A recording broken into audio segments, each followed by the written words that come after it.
With all the closures and job cuts at Central State Hospital in Milledgeville, the local redevelopment authority is now taking its first step to bring new life to the campus. As 41 NBC's Amanda Castro reports, 3 new businesses are finalizing their leases to make CSH their new home.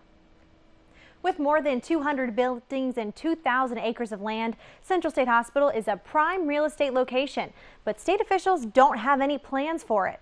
That's why the redevelopment authority stepped in. And now that 3 of those buildings have a new lease on life, the future for this state property is looking brighter. Broken windows, overgrown grass, and no trespassing signs. This is Central State Hospital today, a much different site than it was in its heyday.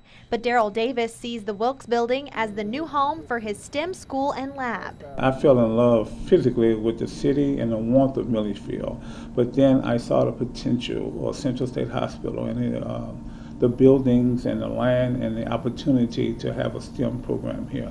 Davis, along with a technology company and a church group, are the 3 new leaseholders renting buildings at the hospital.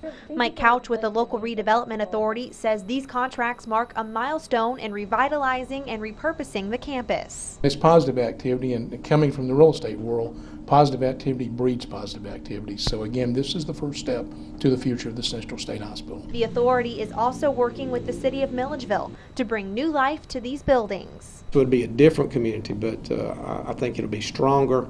I think it'll be more dependable as far as being able to continue its use. It will have an economic impact and, more importantly, create jobs. And with state agencies pulling out of the hospital, State Representative Rusty Kidd says finding new businesses to occupy the buildings is essential. Unless we can find something to do with them, they're going to continue to sit idle and just rot away and fall down.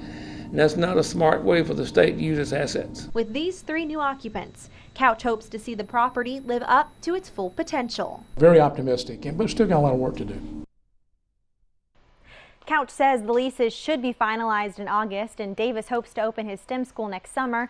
One of the challenges of bringing new businesses to the hospital is getting everything cleared by the state and legislature.